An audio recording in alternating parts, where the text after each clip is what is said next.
Ngomong-ngomong soal sate, kamu tahu nggak sih sebenarnya sate itu asalnya dari mana? Setahu aku dari Indonesia, kalau nggak dari Ponorogo ya Madura, bener nggak tuh? Wah, karena banyak sate gitu ya yang jualan. Tapi sebenarnya nih banyak negara loh yang mengklaim asalnya sate. Bahkan ada juga yang mengklaim kuliner sate, tapi nggak pakai daging yang ditusuk-tusuk. Betul banget, bahkan di ASEAN pun banyak macam-macam sate. Kemudian di Korea juga ada sate macam-macam. Tapi aneh nggak sih kalau misalnya mereka juga mengklaim sate berasal dari negara mereka? Yuk kita lihat.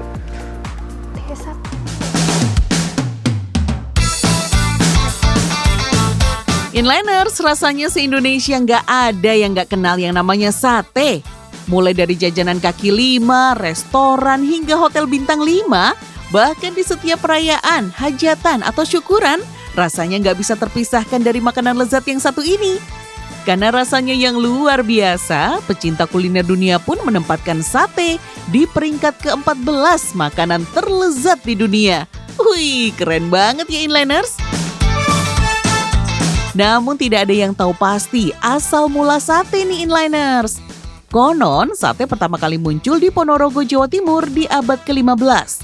Dibuktikan dari irisan daging memanjang pada sate Ponorogo yang dianggap sebagai cara seperti awal mulanya sate kuno.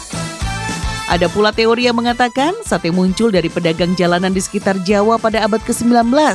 Sate mulai populer di abad itu bersamaan dengan para pedagang Arab, Gujarat India, dan pedagang Muslim lainnya yang datang ke Pulau Jawa. Kata sate pun diperkirakan berasal dari bahasa Tamil, yaitu catai, yang artinya daging. Nah, Inliners, beberapa negara di Asia Tenggara seperti Malaysia, Thailand, Singapura, dan juga banyak yang lainnya mengklaim asal mula berbagai varian sate. Bahkan gencar mempromosikan kuliner ini hingga ke tingkat dunia. Tapi apapun sejarahnya, hingga saat ini Indonesia adalah negara yang banyak memiliki varian sate. Nggak tanggung-tanggung loh, ada setidaknya 41 jenis sate yang berbeda yang bisa ditemukan di seluruh tanah air. Banyak banget kan? Dan yang paling banyak ditemukan yang berikut ini nih. Sate. Inliners pasti kenal dong ya dengan teriakan khas pedagang sate ini. Iya, sate Madura. Jenis sate ini paling banyak ditemukan di seluruh Indonesia Inliners. Meskipun banyak ditemukan di berbagai daerah, tapi penjualnya pasti asli dari suku Madura Inliners. Jadi jangan khawatir karena nggak ada tuh sate Madura palsu Inliners. Sate Madura menggunakan daging ayam atau daging kambing. Cara memasaknya pun sama seperti sate pada umumnya, yang dipanggang di atas arang. Sedangkan bumbu satenya adalah kecap manis dan gula Jawa yang dicampur dengan bawang putih, bawang goreng, petis, kemiri, dan garam. Semuanya disajikan dengan bumbu kacang kental yang dihaluskan dengan kecap manis. Waduh, udah kebayang kan nikmatnya? Sate kedua adalah sate Padang Inliners. Sate Padang memiliki ciri khas pada bumbu yang digunakan, yaitu saus kuah kuning yang terbuat dari tepung beras yang dicampur kaldu daging dan jeroan, kunyit, jahe, bawang putih, ketumbar, lengkuas, jintan putih, bubuk kari, dan garam.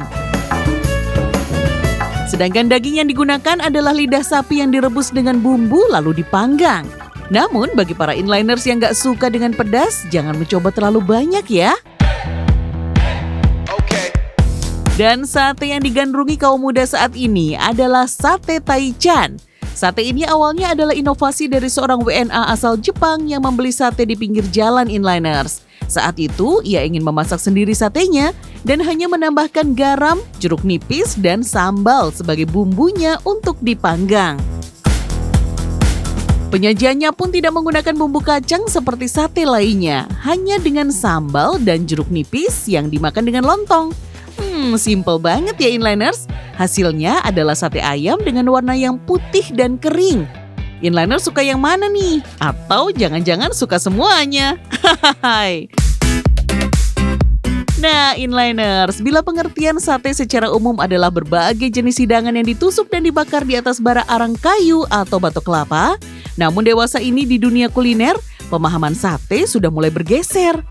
Kata satay atau sate diartikan menjadi bumbu atau saus kacangnya saja.